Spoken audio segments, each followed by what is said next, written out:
You're listening to The World at 8 with Lynn Mozart.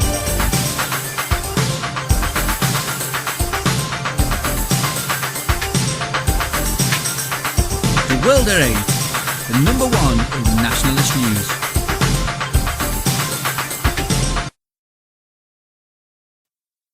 Highlights of the news today, Friday the 4th of October 2013.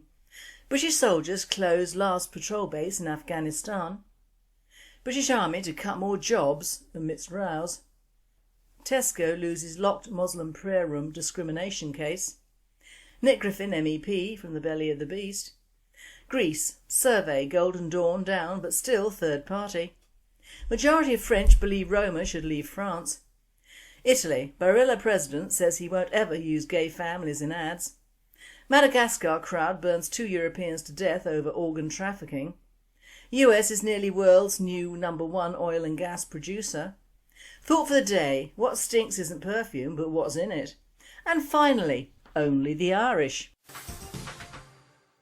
UK news. British soldiers close last patrol base in Afghanistan. Patrol Base 2, PB2, located in the Nar el-Sarj district, once an insurgent hotbed, has closed. The area around PB2 will be completely handed over to Afghan forces who have demonstrated they can maintain the security that has been established in the area. Brigadier Rupert Jones, Commander Task Force Helmand, said the area around the base had been prone to violent clashes with insurgents. PB2 sits in the area of Malgar. Malgar was historically a bit of an insurgent hotbed, he said. It's not now, it's very calm, it's stable, and that's down largely to the Afghan security forces. We've kept PB2 there a while longer just to try and underpin the Afghans through the summer. The British presence in Afghanistan will be almost halved by the end of this year to 5,200. All combat operations in the country should be over by the end of 2014, leaving Afghan forces fully in control. British Army to cut more jobs amid rows. An announcement is expected to be made next January, with the final number of those losing their jobs confirmed in May, according to The Times, which reports the figure could be nearly 3,000. Under plans set out in 2010, the size of the army will be cut by 20,000 men to 82,000 by 2020. Armed Forces documents seen by The Times reveal that the army is concerned that the government could intervene to prevent further job losses, with Downing Street preferring to see troop numbers falling through people retiring or leaving of their own accord, while the military chiefs want to be able to choose themselves how many redundancies to make. World at 8 comments. An underfunded and understaffed army is no use to the UK. If anyone thinks the new Euro army will do anything for Britain, they're living in Neverland. Out of sight is out of mind in Europe. Tesco loses locked Muslim prayer room discrimination case. 2 Muslim Tesco workers have won a discrimination case against the supermarket after bosses kept their prayer room locked. Abdasirik Aden and Mohammed Hassan, both 27, were among a number of devout Muslim employees who had lobbied for a prayer room since 2006. In 2008, managers agreed to set aside a security office at the distribution depot in Crick, Northamptonshire, as a prayer room for Muslims. But in 2012, bosses set new restrictions on the use of the room, which included keeping it locked when it was not in use. Muslim workers were forced to tell managers when they were going to pray and had to ask for the key and fill in their names in a book every time they entered the room. They also claimed they were forbidden to worship in groups and were only allowed to pray one at a time. Mr Aden and Mr Hassan took the supermarket giant to a tribunal claiming discrimination on grounds of their religion. Bedford Employment Tribunal found Tesco was guilty of indirect discrimination and awarded the men an undisclosed sum for injury to their feelings. World at 8. I think most people know what I think on this one. Fight fire with fire. Delegate the Muslim prayer room as a multi-faith worshipping area and allow Christians, Jews, Hindus and anyone in to worship. You'll find that Islam is not so accommodating when the boot is on the other foot. Tesco's take note. All's fair in love and war. European news. Greece. Survey Golden Dawn down, but still third party. Greece's alleged neo-Nazi Chrysi Golden Dawn party still ranks third among Greek would-be voters, though it has lost significant popularity after the alleged murder of young anti-fascist rapper Pavlos Fyssas on September 17th in Athens by an alleged neo-Nazi militant, according to a survey released on Monday. The alleged is actually in brackets. The survey, carried out by the NRB Polling Institute on behalf of Real News Weekly, found that the neo-Nazi party is currently backed by 6.8% from 9.1% in June. The party is followed by PASOK at 5.5%, the Conservative Independent Greeks at 5.3%, the Communist Party KKE at 5% and the Democratic Left at 3.3%. Neo-Demokratia, led by Premier Antonis Samaras, currently ranks first at 22.2%, ahead of a radical left-wing party Syriza at 21%. World at 8. I do like the fact that in all news reports the killer of Pavlos Fyssas is never in doubt, and it is a neo-Nazi, and that Golden Dawn is always a neo-Nazi party, and their leaders are automatically guilty. Whether in the Greek press or British press, the MSN never once used the word alleged. Whoever the Greek police have in custody are automatically guilty of the murder, criminal activities and being a neo-Nazi. Very different from the murderers of Lee Rigby, who are alleged to have committed his murder and are pleading not guilty. Majority of French believe Roma should leave France. Controversy surrounding Roma immigrants is heating up in France as a new poll shows more than 3/4 of French people agreeing with a recent statement by a top socialist minister that Roma are different and should leave the country. A new poll published on Saturday finds a whopping 77% of French people agreeing with a recent statement by Socialist Interior Minister Manuel Valls, who said that the Roma immigrants are inherently different and will have to return to Bulgaria and Romania.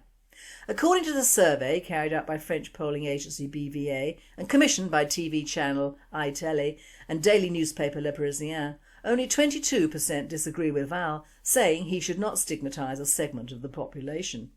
As for the issue of how well this particular group of immigrants adapts to French society, 93% of those polled responded that the Roma are poorly integrated. That opinion crosses political lines, with 98% of right-leaning participants and 84% of left-leaning participants in agreement on the question. The poll referred specifically to Valls' September the 24th statement, which said it was illusory to think that we will solve the Roma problem through integration, since, according to the Interior Minister, only a minority of Roma want to assimilate into French society. World at 8. Who in their right mind would want to integrate with the Roma or want them to integrate? Italy. Barilla president says he won't ever use gay families in ads. Classic Family Fundamental says world's biggest pasta maker. The president of Barilla, the world's biggest pasta maker, said Thursday he would never make advertisements that portrayed gay families. I would never make a spot with a homosexual family, not out of a lack of respect, but because I don't see it like they do. My idea of family is a classic family where the woman has a fundamental role, said Guido Barilla on Italian radio programme La Zanzara. We have a different concept with regard to the gay family. For us, the concept of the sacred family remains a fundamental value of the company. Show host responded that gay people also eat pasta. That's fine if they like our pasta and our communication, they can eat them. Otherwise they can eat another pasta. You can't always please everyone, said Barilla, one of the three brothers who control the privately held company. I respect everyone who does what they want to do without bothering others. I'm also in favour of gay marriage, but not adoption in gay families. As a father of multiple children, I believe it's very hard to raise kids in a same-sex couple. World at 8 says, at last someone who states the gay issue as many see it. They're not anti-gay, it just shouldn't be mainstream obligatory living.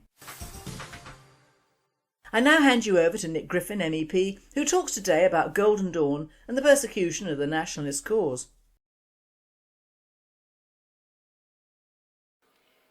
I'm sure that you, like most other nationalists in Britain, have been shocked over the last few days to see the news coverage of the appalling attack on freedom, democracy and free speech in Greece, in the shape of the assault by the Greek state on the nationalist organisation Golden Dawn. Of course, this isn't the first time that nationalists have been persecuted in modern Europe. We had the Vlaams Bloc in Flanders, in the northern half of Belgium, which, because it was the second most popular party in the entire country, had to be banned by the liberal left capitalist elite.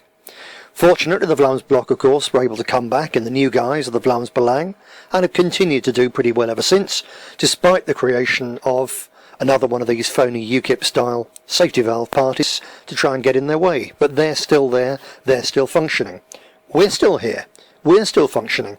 And of course, you can look at the relentless assault on the British National Party from around about 2007, when it really became intense, escalating after our success in the European elections in 2009, with the state attack on our very existence starting in July of that year, and as you know, wave after wave of attacks from both supposedly within and also obviously from without in an attempt to destroy us. The way in which we're denied our various rights isn't really so much different to what is being proposed and done against Golden Dawn right now. So wherever you look across Europe, this is the way it works.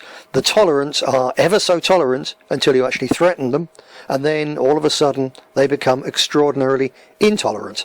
And that, of course, is what is happening in Greece. The Greek government is in fact doing no more than applying the proposals of the European Council on Tolerance and Reconciliation, an organisation on which, of course, I spoke in the European Parliament a couple of weeks ago, causing quite a bit of a fuss. The model statute on tolerance, which sets out all the things that a good, obedient, liberal state should do, was drafted by the European Council on Tolerance and Reconciliation by its co-founder and co-chair, Moshe Kantor. Now, Mr. Kantor is also president of the European Jewish Congress. The EJC is the largest secular organisation representing the interests, or claiming to represent the interests, of European Jewry. It's an influential, very affluent, international public association representing some 2.5 million Jews across the European continent in 42 different national Jewish communities. When I use that word representing some, that's what they say. They're absolutely self-appointed, these people. There's nothing democratic about it. They say they represent them. Whether they do or not, that's another matter. I'll quote from the wiki entry on the European Jewish Congress. Quote, "The EJF implements local, regional and pan-European projects initiated by both individual communities and the fund itself. The EJF's main goal is to implement large-scale programs aimed at disseminating tolerance on the European continent, strengthening mutual respect among representatives of all nationalities and faiths, reinforcing Jews' cultural pride, and counteracting assimilation. The EJF actively fights xenophobia, anti-Semitism and racial discrimination." Kantor has been recognised for 3 consecutive years as one of the 50 most influential Jews in the world. He was one of the oligarchs who arose in the period when the Russian state was being looted after the fall of communism. He purchased the first assets of the Akron Group, which was a state-owned fertilizer plant, in 1993.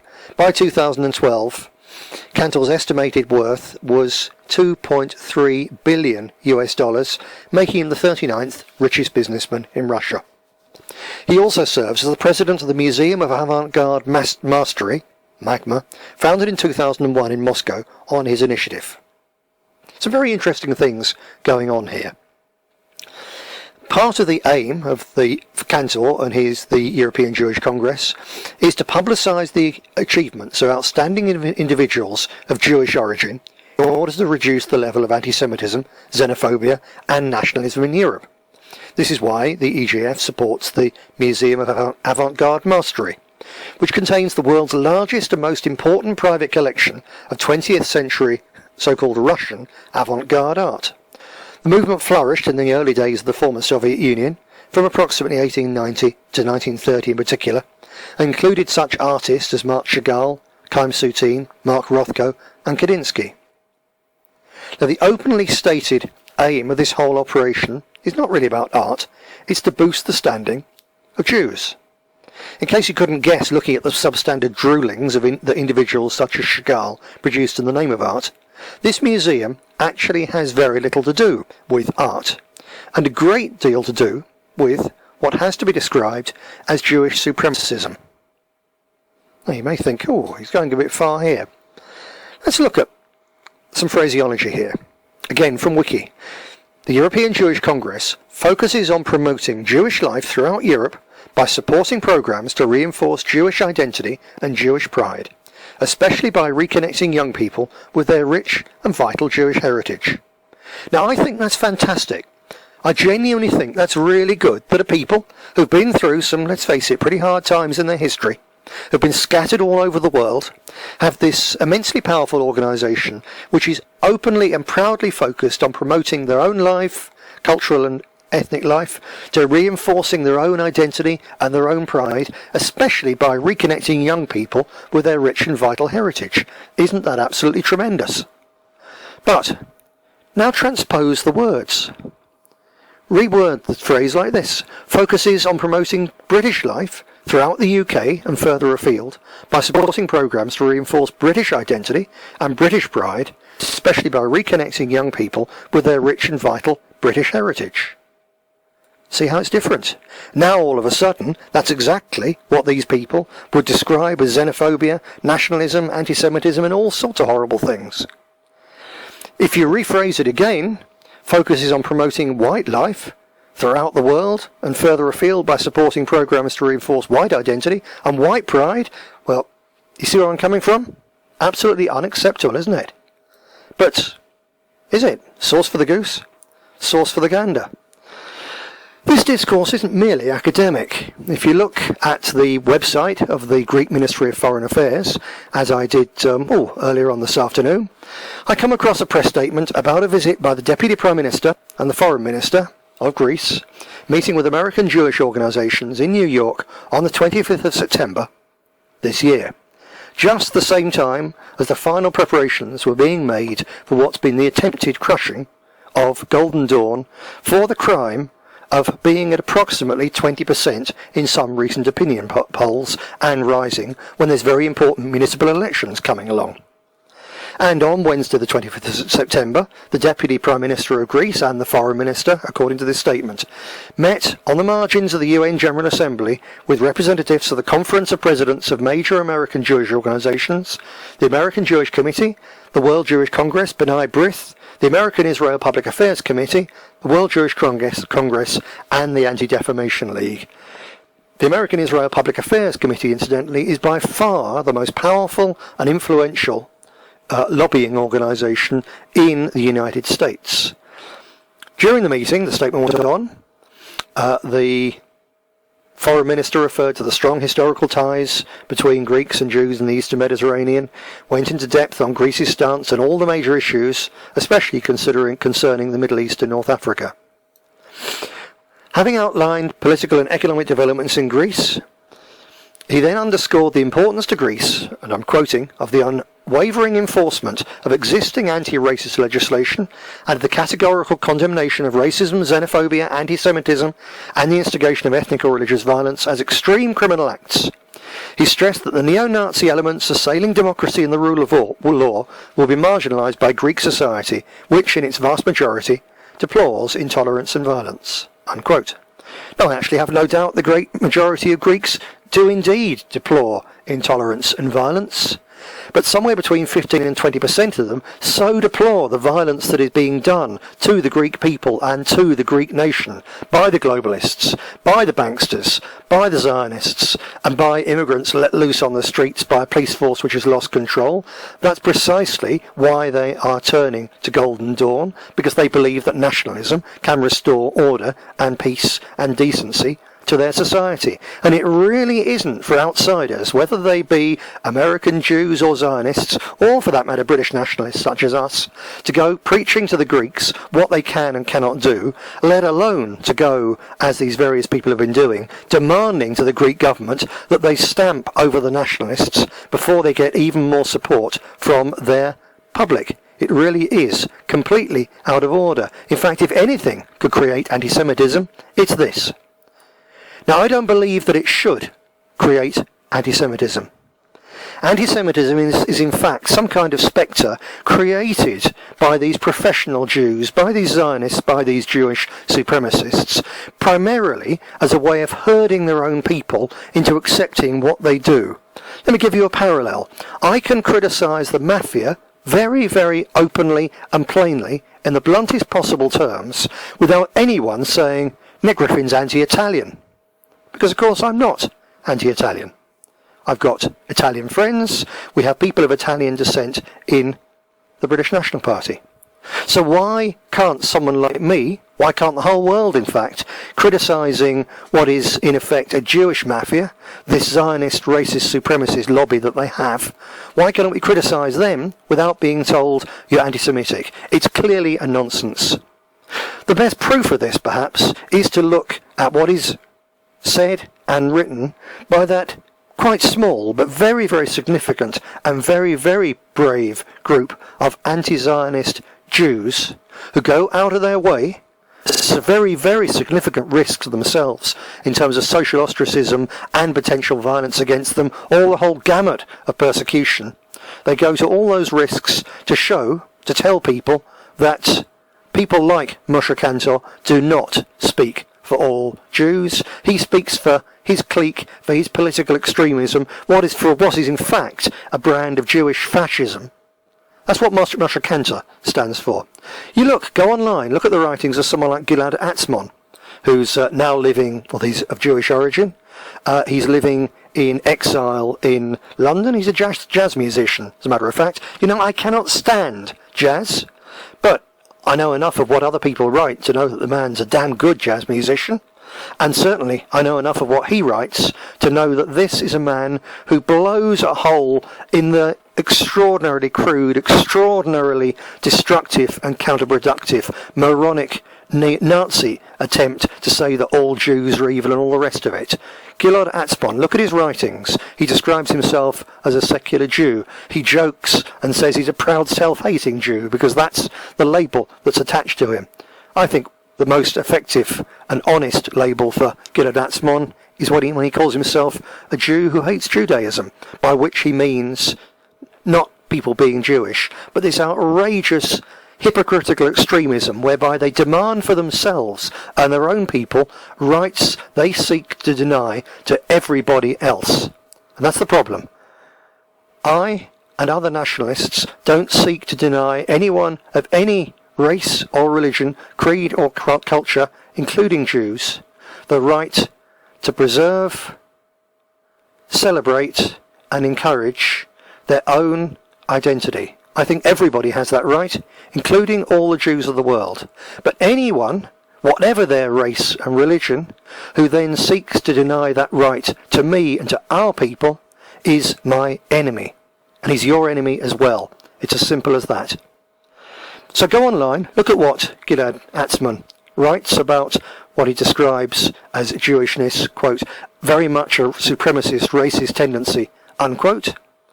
Look at his comments such as, I don't have anything against Jews in particular, and you won't find it in my writings.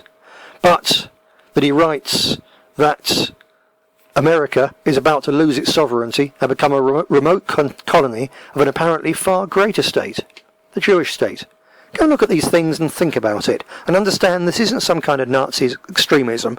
This is a common strand amongst Jews who dare to speak out, who dare to stand up against the relentless and ruthless demonisation that they undergo from the extremists who in fact dominate so much of their community, people like Moshe Kantor. Gilad Atzmon isn't the only one. Look also at Israel Shahak. Look at Israel Shamir. Great men, brave men, Jewish men, doing remarkable things, speaking up in fact for us and our rights, as well as decency with their own community. So finally on this point, don't accept anyone telling you that by discussing such matters we're anti-Semitic or anti-Jewish. I repeat, very significant numbers of people of Jewish origin say and write exactly the same things and suffer the same kind of smears and persecution as we do in consequence. We have Jewish members in this party. That's a very good thing, I would say. And it's up to them, and it's up to people who have perhaps a Jewish element within their family, or who regard themselves as being pro-Jewish, pro-Israel, and so on. It's up to those people to take this up and not attack me for saying these things, but to say, yes, he's absolutely right. People like Gilad Atzmon are absolutely right, and you can criticise these Zionist, racist, fanatic extremists without being anti-Jewish. And in fact, trying to say otherwise is the one great thing that can create anti-Semitism. Because when you look at what the Moshe Kantors and the European Jewish Congresses and the people who want, quite literally, to genocide us in, we hope, a bloodless sort of way, while demanding supremacy for their own people, you see there, and when you see them trying to drag us into wars, as the whole Zionist lobby has been doing in Syria, what still wants to do against Iran and so on, when you see that, it's very easy to understand how people who take a simplistic view of it can indeed become anti-Semitic. It's for the Jews particularly, and it's for people who love the Jews to stand up and condemn these professional Jews, these Zionists who claim to speak in their name, because they certainly do not. So do yourself and the cause a big favour. Do some research work of your own on the internet into the work of people like Gilad Atzmon, Israel Shahak and Israel Shamir. Secondly, get directly on our website and look and read and study and learn the booklet which is down on the right hand side of the homepage, Arrested, Fighting for Freedom, Resisting Police Oppression. Because mark my words, what is visited on the nationalists of Greece today will most assuredly come our way too in the not too distant future. Why? Because we offer a genuine alternative, a pole around which people can gather. We are the undefeated. We are the defiant. And, in particular, we are now very clearly the effective. Kantor and his ilk thought until a few weeks ago that they were within months, perhaps just weeks, of having the West on their behalf attack Syria with a view to dragging Iran into a conflict that it could not win, so that in the end the armed forces of America, Britain, France and other countries of the West would do the Zionist dirty work for them. Not just the Zionists, as you know, I've spoken in the past about the neocons, it's not quite the same thing, about the corporations, the American corporations, many of which are run by people of impeccably WASP ancestry who need putting up against a wall and shooting for what they've done to the peoples of the world for the money they've made out of appalling mass slaughter such as in Iraq. So I'm not being biased here. Frankly, I hate all those kind of people and they all need dealing with. But it's because that we were involved, because you helped make me an MEP, that I was able to help stop the latest war drive in its tracks by being involved in the Syrians' response and approaches to the British Parliament, which helped to swing the vote against Cameron's war. Those people know this too, and I tell you, they will not forgive and they will not forget, which makes us all targets for future repression, because they will not forgive and they will not forget. But hey, that's okay, because neither will we. Thank you, Nick. As ever, thought-provoking. World news. Madagascar crowd burns 2 Europeans to death over organ trafficking. A crowd burnt 2 Europeans to death on a tourist island in Madagascar and lynched a local man because they suspected them of trafficking human organs after a dead child was found on a beach, police said. The European men were hunted down and killed by residents on the island of Nosy Be, one of the Indian Ocean's leading tourist hubs.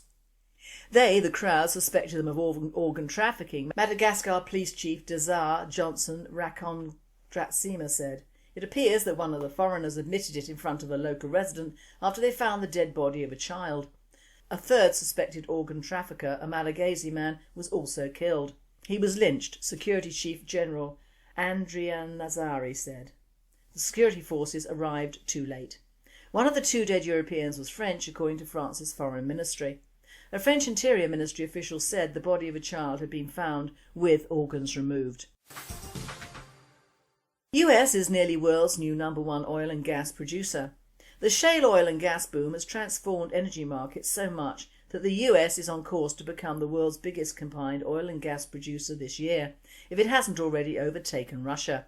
In July, America produced around 22 million barrels a day of oil, natural gas and related fuels, the Wall Street Journal reports, compared to Moscow's 2013 forecast of around 21.8 barrels a day. Last year the US tapped more natural gas than Russia for the first time in 30 years, and the gap in crude oil production is quickly narrowing. American imports of natural gas and crude oil have fallen 32% and 15% since 2008 and are still dropping, but exports warn that the energy boom and the US lead in production may not last that much longer. Russia still has huge untapped shale reserves, and the US boom could be hit hard by swings in commodity prices, government regulation and rising public opposition to fracking. Drilling in shale is a lot more expensive than other kinds of exploration, meaning a global downturn and a fall in energy prices could dramatically slow production. Thought for the day. Your perfume, not all it cracks up to be. The thought for the weekend is short and not so sweet. As you might or might not know, I'm an animal person, love animals, sign all the petitions against animal cruelty, which can span the transport of farm animals to our so-called friends abroad, so they can have their throats cut upside down, so the brain is kept alive longer, so they bleed out slower, to the domestic abuse of animals and the sheer unnecessary nastiness of experimenting with cosmetics on helpless caged mammals. One thing that humans are supposed to be is top of the food chain, and as such should have developed a propensity for mercy, but apparently have not. In fact, a larger and increasingly human population, both to feed and cater for in fashion and cosmetics, seem to be providing more avenues for cruelty than ever, and have certainly not diminished the reality of making more money than ever out of a diminishing animal world, and it is our fault. On a personal note, I fail to see why medical experiments are carried out on animals when most of these poor beasts bear no resemblance to humans at all in their reactions. Our nearest apparently is the poor old piggy, but that doesn't save him from the chop, excuse the pun. Although I shouldn't bring it up, there were cases when the German doctors in the last war practised on themselves as well as their human victims, as did the Japanese. Although not a practice to emulate, I do feel that as we are so modern thinking nowadays, that the truly insane criminal, who has no hope whatever of ever seeing the light of day again, could be offered the opportunity of helping mankind that he has usually killed, raped or whatever. Then the so-called pharmaceutical companies could get a true reading of certain medications, and it would save money and thousands of animal lives, especially bred for the laboratories. How can you experiment with a Viagra-like pill on dogs and patent it? Yes, it has been done, as I typed the patent documents. It is all down to money, and a sick population is worth more than a healthy population to these companies, and the fact that 2,000 hairless mice have been bred and killed for one possible money-making pill is no skin off their noses, so to speak. So we come to the cosmetic industry, which, as a purveyor of in a small way, I have noticed over the years has become really big business. Nowadays only the really cheap stuff is made in the UK, in sweatshops, and of course we have the Chinese crap that contains God knows what, but you can bet it ain't good for you or the little girl you buy it for. Children are now being targeted in the great race for money, and to see some of the magazines with very young children painted up like whores doing the rounds is sad and demeaning. Why should a mother want her little girl to be in competition with her at 7 years old? But the sad fact is that Western society has become Americanised cosmetic-wise, and most of our old cosmetic houses have been taken over by them, and we are still buying hordes of it. Now I'll draw a veil, oh I'm full of it today, over various brands of goo and what is in them and concentrate on perfume. Now I love perfume, but have noticed that there are thousands of new brands on the market, and every Tom, Dick and Harriet who makes it showbiz wise seems to give their names to a new brand of smelly gunk that passes for perfume. But it doesn't matter about the name, bottle or image, it's what in it that should concern thinking females, and certainly animal-loving nationalist ones, of which there must be a few. What do perfume bottles and diapers have in common? They both contain infant excrement. There are 5 really repulsive items that go into even the most expensive and old perfumes that have been going on for years. I'll read them in order of the quantities used. The first is faeces. This is from civet cat glands. These poor little animals are kept in small cages for years to endure a painful process called anal gland scraping. The animals are harvested just for this purpose, and their anal sacs are unpleasantly scraped every few days. Top brands like Chanel, Cartier and Lancôme have admitted to using this cruel process for their perfume products, according to World Society for the Protection of Animals. Castoreum, from the genital sacs of the castor beaver. They're trapped and killed for it, which is perhaps more merciful than the fate of the civet cats. Both male and female beavers possess a pair of castor sacs and anal glands under their tails. Because of this, the European beavers were hunted to near extinction. Ambergris. This is sperm whale vomitus from diseased stomachs and is either thrown up or pooped out. Infant excrement. I don't know and I don't want to know, but at least they won't keep the babies in cages and make them poop in order to do it, or do they? Sexual secretions. Musk from the musk glands of the male musk deer. This is a species near extinction, and the result of this is that musk is worth 3-4 times its weight in gold. I was just admiring the smell of my Lancôme Trésor perfume, which I have had years, keeping the bottle in the dark and using it for special occasions, but now I'm not so sure. What poor animal has suffered for just this bottle, and how many thousands have and will suffer for the huge increase in manufacturing so-called perfume in the States, Europe and of course China. Now every time a new perfume is advertised, think of what it costs, and I don't mean money. Now I wouldn't go around barefaced or perfumeless, but there are companies who manufacture cosmetics and perfumes that do not contain animal detritus or baby's poop, and I think I'll make use of them in the future. Because although it might be too late for some species and very painful for others, at least I'll try and do my bit against this money-making epidemic which appeals to the frankly stupid and thoughtless amongst us. If you believe in reincarnation, pray you come back as something humans cannot hunt, kill, experiment on, eat or torture, and at the moment I cannot think what animal, bird, reptile, insect or fish that would be. Can you? And finally, an Irish ghost story. This story happened a while ago in Dublin, and even though it sounds like an Alfred Hitchcock tale, it's true. John Bradford, a Dublin University student, was on the side of the road hitchhiking on a very dark night and in the midst of a big storm. The night was rolling on and no car went by. The storm was so strong he could hardly see a few feet ahead of him. Suddenly he saw a car slowly coming towards him and stopped. John, desperate for shelter and without thinking about it, got into the car and closed the door, only to realise there was nobody behind the wheel and the engine wasn't on. The car started moving slowly. John looked at the road ahead and saw a curve approaching. Scared, he started to pray, begging for his life. Then, just before the car hit the curve, a hand appeared out of nowhere through the window and turned the wheel. John, paralysed with terror, watched as the hand came through the window but never touched or harmed him. Shortly thereafter, John saw the lights of a pub appear down the road, so gathering strength he jumped out of the car and ran for it.